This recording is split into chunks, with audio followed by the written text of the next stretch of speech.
اگر اسے محسوس ہوا کہ وہ نبھا سکتا ہے تو وہ ممی کو آگاہ کر دے گا، اور اگر اسے لگا کہ وہ نہیں نبھا پائے گا تو وہ پھر اسی مقام پر آ کر رک گیا۔ ممی ہرٹ ہوں گی، یہ وہ آخری چیز تھی جو وہ نہیں چاہتا تھا۔ اتنے سال اگر اس نے جان بوجھ کر ماموں کی فیملی سے لا تعلقی اختیار کیے رکھی تو اس لیے کہ دور اندر وہ رشتہ نہیں چاہتا تھا۔ سڑک کنارے سر جھکا کر چلتے ہوئے اس نے خود سے سچ بولنے کا فیصلہ کر ہی لیا۔ وہ خود ہی یہ رشتہ نہیں چاہتا تھا۔ اس کی ساری بے رخی، لا تعلقی اور اعراض برتنا سب لاشعوری طور پر اس لیے تھا کہ وہ لوگ تنگ کر آ کر خود ہی یہ رشتہ ختم کر دے اور وہ ماں کو دکھ دینے کے بوجھ سے آزاد ہو جائے۔ یہ الگ بات تھی کہ یہ خود کو دھوکہ دینے کے علاوہ اور کچھ نہ تھا۔ جو بھی یہ رشتہ ختم کرے ذمہ دار تو وہی ہوتا، اس کے خشک رویے کے باعث ہی یہ رشتہ۔ لیکن وہ لوگ اس سے اور کیا توقع؟ کس نے کہا تھا انہیں کہ وہ اپنے چھوٹے چھوٹے بچوں کا رشتہ طے کر دیں؟ اسے کبھی کبھی ان سب ذمہ واران پہ ازحد غصہ چڑھتا تھا۔ ممی پہ البتہ نہیں چڑھتا، کبھی بھی نہیں۔ وہ صرف اپنے بھائیوں کے ساتھ تعلق قائم رکھنا چاہتی تھی۔ انہوں نے جو کچھ کیا بس رشتے بچانے کے لیے ہی کیا۔ وہ جان بوجھ کر ماں کو شک کا فائدہ دے دیا کرتا تھا مگر ماموں کو نہیں۔ بے انصافی تو ہے بے انصافی۔ بہت دیر وہ سڑکوں پر بے مقصد چلتا، سوچوں میں گھلتا رہا۔ وہ ابھی ان کے گھر نہیں جانا چاہتا تھا مگر ماں کے سامنے اس کے میں ابھی ذہنی طور پر تیار نہیں، اور یہ بہت جلدی ہے، مجھے سوچنے کا وقت دے جیسے بہانے نہیں چلتے تھے۔ اسے ایک دفعہ جانا ہی پڑے گا۔ گھڑی کی سوئیاں 10 سے اوپر آ چکی تھی جب اس نے خود کو سلیمان ماموں کے گھر کے بیرونی گیٹ کے سامنے کھڑے پایا۔ گیٹ بند تھا، اندر گھر کی بتیاں جل رہی تھی۔ اس کی نگاہیں ساتھ والے گیٹ پر پھیلی۔ یہ فرقان ماموں کا گھر تھا۔ وہ پہلے ایک دن آ کر یہ گھر دیکھ گیا تھا اور پھر فیس بک پہ روہیل نے ان دونوں گھروں کے اندر باہر کی اتنی تصاویر لگا رکھی تھی کہ اسے اندرونی نقشہ بھی حفظ تھا۔ وہ ان دونوں وسیع و عریض اور خوبصورت بنگلوں کے سامنے سڑک پہ گویا کسی دوراہے پہ کھڑا تھا۔ اندر جائے یا نہیں، یا یہاں سے پلٹ جائے؟ اسے صرف ایک بہانہ درکار تھا اس گھر اور اس کے مکینوں سے دور بھاگنے کا۔ صرف ایک وجہ وہ ڈھونڈ لے اور واپس پلٹ جائے، لیکن کوئی وجہ تھی ہی نہیں۔ اسے اندر دفتن فرقان ماموں کے گیٹ کے پیچھے کھڑکا ہوا اور پھر بولنے کی آوازیں، پاس آتے قدم۔ وہ غیر اختیاری طور پہ تیزی سے ایک طرف ہوا۔ کالونی میں نیم اندھیرا سا تھا، گھروں کی بیرونی بتیاں بھی اس جگہ کو روشن کرنے میں ناکام تھی۔ وہ فرقان ماموں کے گیٹ کے داہنی طرف ایک گھاس سے بھرے جنگلے کے اوٹ میں ہو گیا۔ گیٹ سے فرقان ماموں چند افراد سمیت باہر نکل رہے تھے، شلوار قمیض میں ملبوس۔ وہ خوش اخلاقی سے اپنے مہمانوں کو چھوڑنے باہر آئے تھے۔ مہمان 3 مرد حضرات تھے جن کی کار سڑک کے پار ایک خالی پلاٹ کے سامنے کھڑی تھی۔ یہاں سے ذرا دور، نہ جانے کیوں ماموں اب ان افراد کے ساتھ باتوں میں مگن اسی طرف جا رہے تھے۔ پیچھے گیٹ کھلا رہ گیا تھا، گارڈ چوکیدار فی الوقت کوئی بھی نہ تھا۔ شادی قریب تھی سو مصروفیت نے ملازموں کو بھی۔ وہ اندھیری جگہ پہ دم سادے کھڑا فرقان ماموں کو دیکھتا رہا۔ دل میں ایک عجیب سی ہوک اٹھی تھی، پرانی باتیں پھر سے یاد آنے لگی تھی۔ اس نے بے اختیار سر جھٹکا اور جیسے امڑتی یادوں کو رفع کرنا چاہا۔ ماموں اب اپنے مہمانوں کی گاڑی کے ساتھ کھڑے ان سے کچھ کہہ رہے تھے۔ اسے یوں وقت ضائع ہونے پہ الجھن ہو رہی تھی۔ چند منٹ تو وہ کھڑا رہا مگر جب اسے لگا کہ ماموں اور ان کے مہمانوں کی گفتگو لمبی ہوتی جا رہی ہے تو وہ جنگلے کی عقب سے نکل آیا۔ وہ لوگ بہت دور تو نہیں تھے، البتہ ایسے رخ سے کھڑے تھے کہ کسی کا بھی چہرہ گیٹ کی جانب نہیں تھا۔ وہ فرقان ماموں کا سامنا کیے بغیر اندر جانا چاہتا تھا۔ کیا حرج تھا اگر وہ یوں ہی اندر داخل ہو جائے؟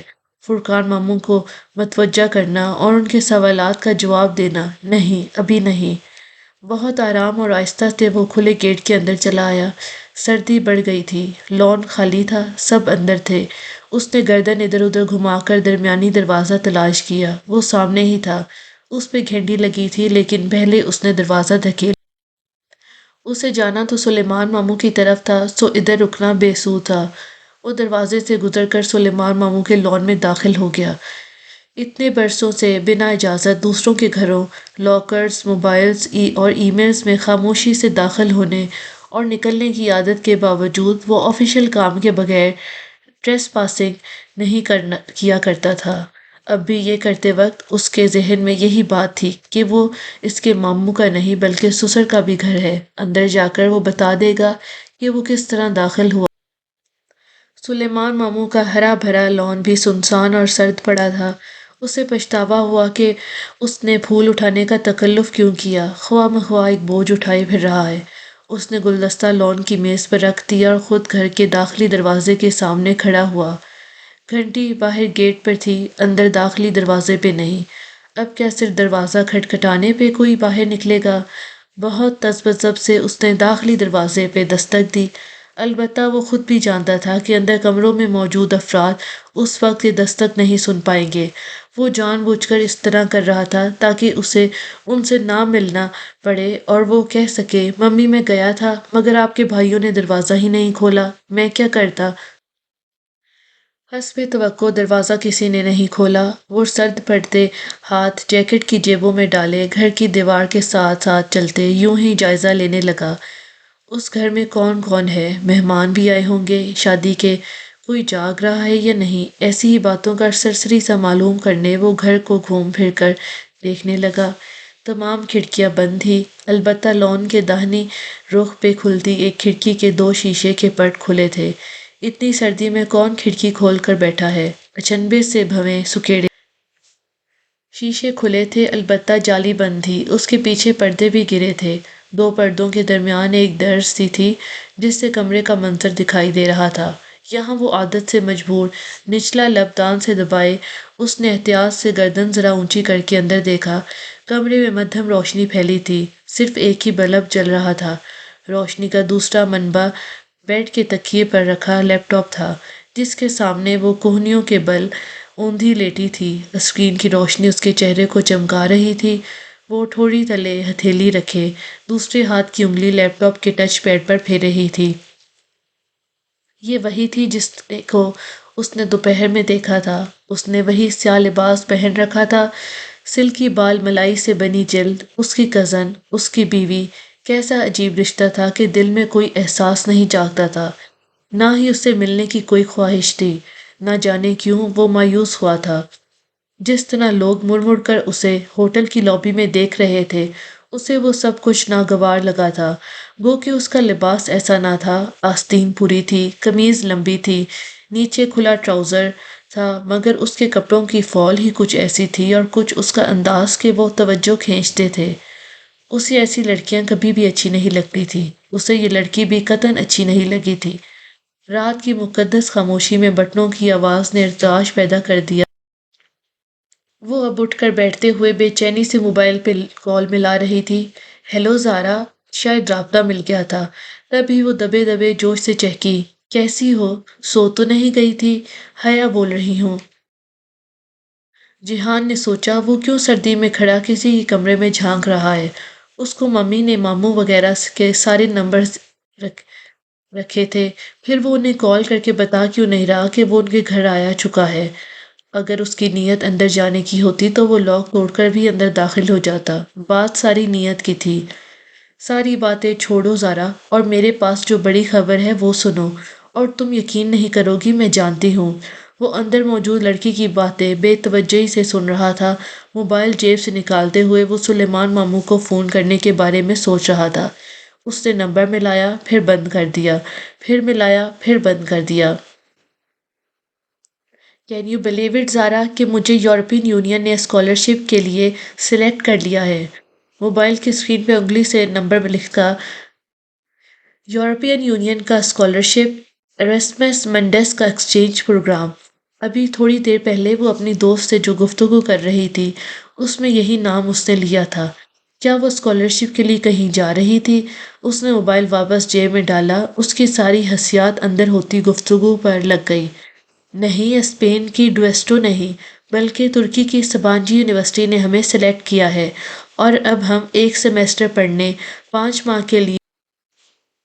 باہر سردی اور تاریکی میں کھڑکی کے ساتھ کھڑے جیہان کو محسوس ہوا کسی نے اس کا سانس روک دیا ہو۔ ترکی، استنبول، 5 ماہ؟ اس نے بے یقینی سے پردوں کے در سے جھلکتے منظر کو دیکھا۔ اس کا دماغ جیسے سن ہو گیا تھا۔ وہ اب اپنے ہیڈ اسکارف پہ پابندی کے بارے میں بتا رہی تھی۔ اس کی توجہ پھر بھٹک گئی۔ اسے لگا اسے پیشانی پہ پسینہ آ گیا ہے۔ جیکٹ کی آستین سے ماتھا صاف کرتے ہوئے وہ ذرا پیچھے کو ہوا تو ساتھ میں لگے گملوں سے ہاتھ ٹکرایا۔ بے خیالی میں ہونے والے اس عمل سے گملہ لڑک گیا۔ نیچے گھاس تھی اس لیے وہ ٹوٹا نہیں، مگر پتوں کی ہلکی سی کھڑکھڑاہٹ بھی اندر سنائی دی۔ تبھی اس نے اس لڑکی کو چونک کر کھڑکی کی طرف دیکھتے دیکھا۔ وہ بہت احتیاط سے ایک طرف ہو گیا۔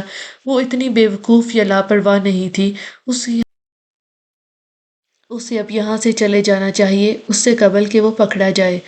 ابا نے مجھے کبھی اسکارف لینے یا سر ڈھکنے پہ نہیں مجبور کیا، تھینک گاڈ۔ وہ کھڑکی کی طرف نہیں آئی بلکہ سلسلہ کلام وہیں سے جوڑنے کہنے لگی۔ وہ دوسری دفعہ چونکا تھا۔ Thank God? اس بات پہ تھینک گاڈ کہ اس کے باپ نے کبھی اسے سر ڈھکنے کا نہیں کہا؟ عجیب لڑکی تھی یہ۔ چند لمحوں میں اس نے فیصلہ کر لیا کہ اسے کیا کرنا ہے۔ اسے اندر نہیں جانا، اسے ان لوگوں سے ابھی نہیں ملنا۔ اسے پہلے اپنی بیوی سے بات کرنی ہوگی۔ اسے ان سے ملنے اور ان کی اپنی طرف سے کوئی بھی امید دلانے سے قبل اس لڑکی کو جاننا اور اعتماد میں لینا ہوگا۔ یہ اس لیے بھی ضروری تھا کہ کسی نہ کسی طرح اسے ترکی کا اسکالرشپ حاصل کرنے سے روکنا ہے۔ اللہ اللہ، اگر وہ ترکی آ گئی تو وہ بری طرح سے پھنس جائے گا۔ اس نے گردن موڑ کر لان کی میز پر رکھے گلدستے کو دیکھا، پھر کچھ سوچ کر جیب سے لفافوں کا بنڈل نکالا۔ وہ لفافہ جس پر ایک روز قبل کی مہر درج تھی، اس نے وہ علیحدہ کیا، پھر اندرونی جیب سے پین نکالا۔ چند لمحے سوچتا رہا، پھر لفافے کے اندر رکھا چوکور سفید موٹا کاغذ باہر نکالا اور اس پہ لکھا، ویلکم ٹو سبانجی۔ یہ اسے چونکانے کے لیے بہت ہوگا۔ کسی اور مقصد سے لیے گئے لفافے پہ اس کا نام لکھ کر اس نے ٹھیک سے اسے بند کیا۔ اندر وہ ابھی تک اپنی دوست کو پرسوں ہونے والی مہندی کے بارے میں بتا رہی تھی۔ وہ دبے قدموں چلتا لان میں رکھی کرسیوں تک آیا، میز پہ رکھا بوکے اٹھایا اور متلاشی نظروں سے گھر کو دیکھا۔ کدھر رکھے وہ اس کو؟ کوئی ایسی جگہ ہو جہاں سب سے پہلے حیا دیکھے، اس کے ماں باپ نہیں۔ حیا، یہ نام اسے یہ گھر کے اندر رکھنا چاہیے۔ کچن کا ایک دروازہ عموماً باہر کی طرف کھلتا ہے، شاید وہ کھلا ہو۔ یہی سوچ کر وہ گھوم کر گھر کی دوسری طرف آیا۔ کچن کا بیرونی دروازہ بند تھا، لیکن ایک کھڑکی کی جو باہر کی طرف کھلتی تھی اس میں سے وہ یہ بوکے اندر رکھ سکتا تھا۔ کھڑکی اس طرح سے بنی تھی کہ باہر کی طرف شیشے کے پٹ تھے اور اندر کی طرف گرل تھی۔ گرل کا ڈیزائن کچھ ایسا تھا کہ وہ بوکے اس کے اندر سے گزار کر کاؤنٹر پہ رکھا جا سکتا تھا، لیکن اس کے لیے پہلے شیشے کے پٹ کو کھولنا ہوگا۔ اس نے بس 2 دفعہ کھینچا اور پٹ کی کنڈی اکھڑ گئی۔ دیسی چیزیں، خیر اسے صرف پھول اندر رکھنے سے غرض تھی۔ نہایت آہستگی سے گلدستہ اور بند لفافہ گرل میں سے گزار کر اس نے کاؤنٹر پر رکھا، پھر ہاتھ واپس کھینچ لیا۔ شیشے والا پٹ احتیاط سے صبح جو بھی پھول دیکھے گا لفافے پہ درج نام پڑھ کر وہ ضرور سوچے گی کہ رات کو ان کے گھر کے اندر کون پھول رکھ کر جا سکتا ہے۔ اس سے آگے کیا ہوگا یہ اسے طے کرنا تھا، لیکن جو بات اسے مطمئن کرنے کے لیے کافی تھی وہ یہ تھی کہ وہ زبردست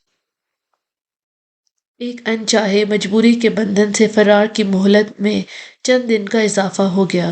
اب وہ ممی کو کہہ سکتا تھا کہ وہ اس لیے اندر نہیں گیا کیونکہ ان کی بھتیجی ترکی آ رہی ہے، اور یہ بات ممی کو پریشان کرنے گھر سے نکلنے سے قبل کچھ سوچ کر وہ پورچ میں کھڑی گاڑیوں کی طرف آیا تھا۔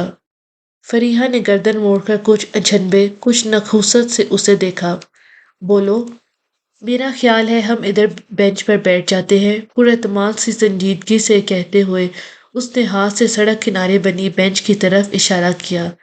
لڑکے، میرے پاس زیادہ وقت نہیں ہے۔ ٹھیک ہے، اب آپ میری بات سنیں۔ کندھوں کو ذرا سا اچکا کر وہ اس کے سامنے کھڑا کہنے لگا، آپ نے مجھے اب بھی کہتی ہوں، اور بہت جلد تمہیں اس جگہ سے نکلوا کر بھی دکھاؤں گی۔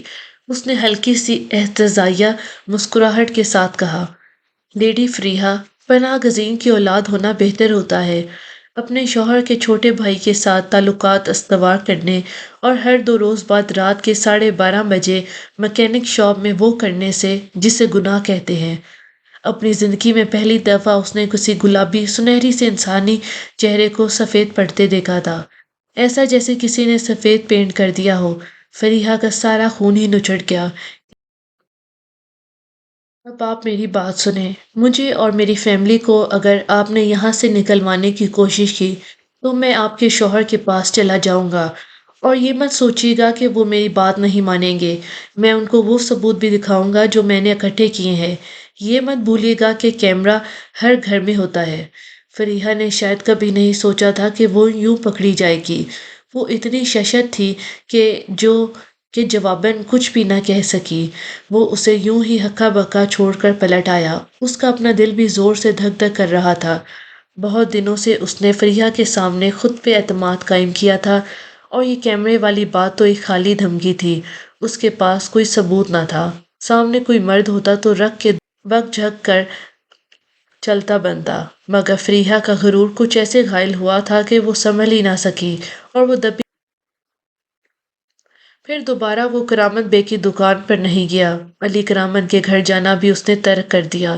اس کی عزت نفس کو گوارا نہیں تھا کہ اب وہ ان کے گھر جائے، لیکن اکثر اسکول سے جاتے ہوئے بس اسٹاپ پر شٹل کا انتظار کرتے وہ علی کرامت کو اپنی ڈاکٹر ممی کے ساتھ آتے دیکھتا تو پھر کافی دیر ان کو دیکھتا رہتا۔ نقاب سے بھی ان کی آنکھوں کی مسکراہٹ اور نرمی چھپتی نہیں تھی۔ عمر حقان اکثر نخوت سے کہتا نظر آتا کہ اس کی چچی ایک بدصورت سیاہ فام عورت ہے، مگر جہان کو وہ عورت بہت خوبصورت لگتی تھی۔ مرہ جمیلہ، اس کی مرہ جمیلہ۔ اس نے بہت عرصے بعد بالآخر ایک دن وہ مرہ جمیلہ والا کارڈ ان کو دے ہی ڈالا۔ وہیں بس اسٹاپ پر کھڑے کارڈ پلٹ کر دیکھتے وہ بے اختیار ہنستی تھی۔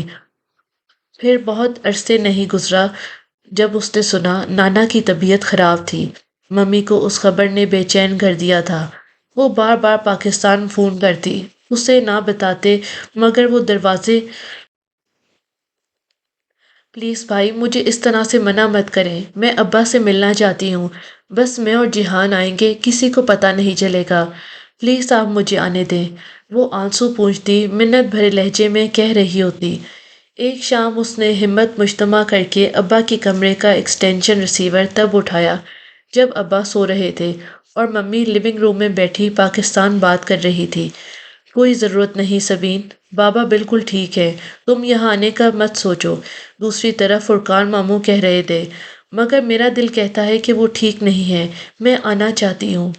ہرگز نہیں، تمہارے اس مفرور شوہر نے سارے زمانے میں ہمیں بدنام کر کے رکھ دیا ہے۔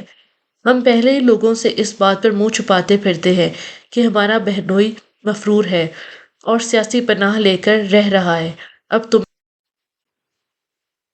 مجھے ابا سے زیادہ کسی کی پرواہ نہیں ہے، اور سکندر میرے ساتھ تو نہیں آ رہے، میں بس ایک دن کے لیے آ جاتی ہوں۔ اگر رشتہ داروں سے سامنا ہو گیا تب بھی وہ مجھے کچھ نہیں کہہ سکتے۔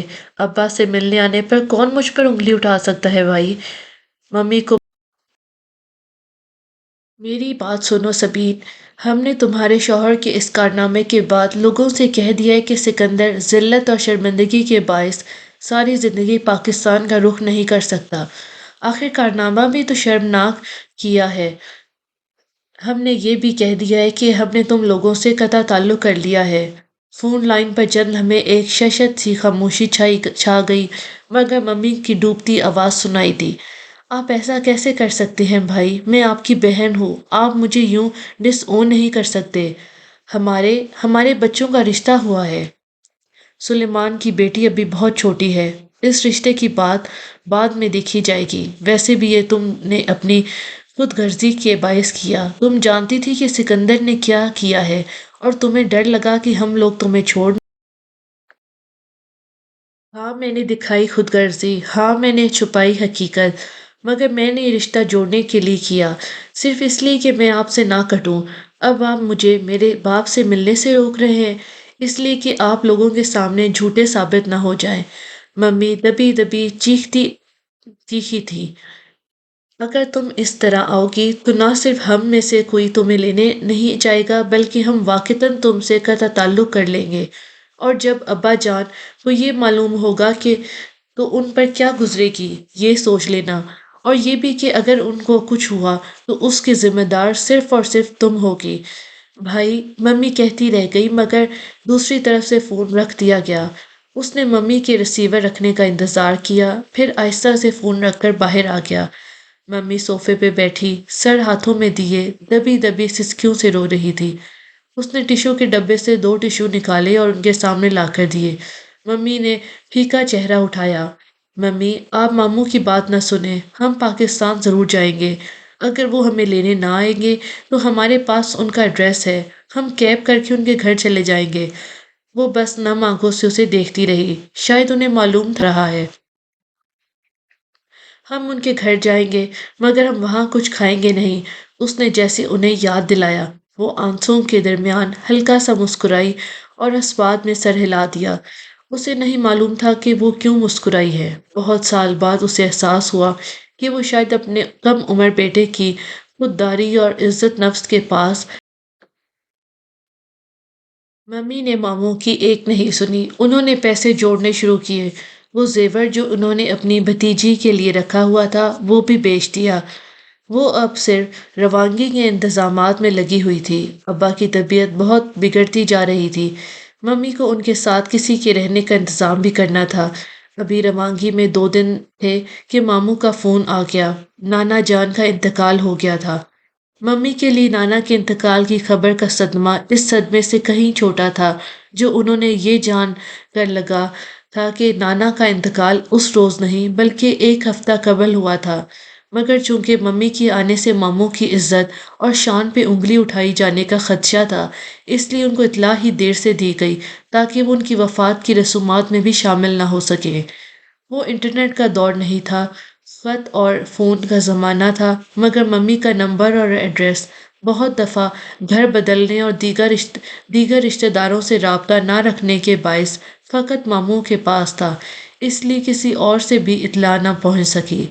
اس روز اس نے پہلی دفعہ اپنی بہت صبر کرنے والی مضبوط ماں کو، جن کی سسکیوں کی آواز سانس کی آواز سے اونچی نہیں ہوتی تھی، پھوٹ پھوٹ کر بچوں کی طرح روتے دیکھا۔ ان کا تو جیسے سب کچھ لٹ گیا تھا۔ ان کے پاس رونے کو بہت سے غم تھے، سمجھ میں نہیں آتا تھا کہ کس بات کا ماتم کرے۔ وہ 2 روز تک وہ ٹھیک سے کچھ کھا بھی نہیں سکی، وہ بس خاموشی سے ان کے ساتھ بیٹھا رہتا تھا۔ تیسرے روز وہ علی کرامت کی ممی کو بلا لایا۔ وہ آئی اور ممی کو تسلی دینے لگی۔ ممی ذرا سنبھل گئی، انہوں نے کھانا بھی کھا لیا، مگر ان کے جانے کے بعد وہ اس سے بولی، سنو جہان، میرا خیال تھا کہ تم راز رکھنا جانتے ہو۔ ہمارے مسئلے اور ہماری پریشانیاں بھی راز ہی ہوتی ہیں، ان کا دوسروں کے سامنے اشتہار نہیں لگاتے بیٹا۔ جو انسان اپنی آنسو دوسروں سے صاف کرواتا ہے وہ خود کو بے عزت کر دیتا ہے، اور جو اپنے آنسو خود پوچھتا ہے وہ پہلے سے بھی زیادہ مضبوط بن جاتا ہے۔ اس نے خفت سے سر ہلا دیا۔ یہ بات اس نے اپنے ذہن میں، دل میں اور ہاتھ کی لکیروں میں نقش کر لی کہ اسے اپنے مسئلے خود ہی اکیلے اور تنہا حل کرنے ہیں، کبھی بھی لوگوں کو بتا کر نہ ہمدردی لینی۔ ممی نے پاکستان جانے کا ارادہ بدل دیا۔ نانا جان رہے نہیں، اور جن لوگوں کے دل میں ان کی اور ان کے شوہر کی عزت و حرمت نہ تھی، ان لوگوں کے درمیان جا کر وہ کیا کرتی؟ دوبارہ اس کے سامنے نہیں روئی، لیکن اب وہ بہت دکھی تھی۔ ابا کی طبیعت ان ڈراونے خوابوں سے بگڑنے لگی تھی جو ان کو اب قریباً ہر رات ستاتے تھے۔ کچھ خواب تو اسے بھی آتے تھے، مگر اس کے خواب میں اس کو ملامت نہیں کیا جاتا تھا، بس وہ آواز، وہ پاک صفائی، وہ گھوڑا، وہ فوارہ، وہ سارا منظر پھر سے تازہ ہو جاتا۔ معلوم نہیں ابا کیا دیکھتے تھے، مگر وہ اٹھ کر راتوں کو چیخنا چلانا شروع کر دیتے تھے۔ کبھی کبھی ممی کے چہرے پہ کوئی نشان دیکھتا تو جان جاتا کہ ابا نے ہاتھ میں اٹھائی چیز ان کو دے ماری ہوگی، مگر ممی کوئی شکایت نہیں کرتی۔ یہ وہ سکندر احمد شاہ نہیں تھی جنہوں نے اپنے ملک سے غداری کی تھی، یہ ایک ذہنی مریض قابل رحم آدمی تھے، اور اب انہیں ممی کی ضرورت تھی۔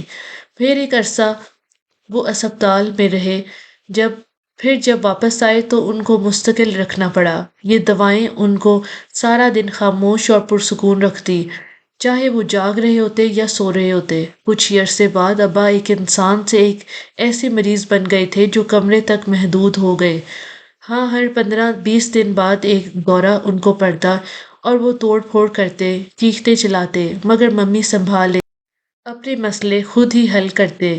وہ پہلے سے بہت مضبوط ہو گئی تھی۔ یہ تھی جنت کے پتے کی 43ویں قسط۔ امید ہے آج کی کہانی کا یہ حصہ آپ کو پسند آیا ہوگا۔ اگر پسند آیا تو ویڈیو کو لائک کریں، اپنی رائے کمنٹس میں ضرور شیئر کریں اور دوستوں کے ساتھ شیئر کرنا نہ بھولیں۔ ہماری اگلی قسط میں دوبارہ ملاقات ہوگی، تب تک سبسکرائب کرنا نہ بھولیں۔ اللہ حافظ۔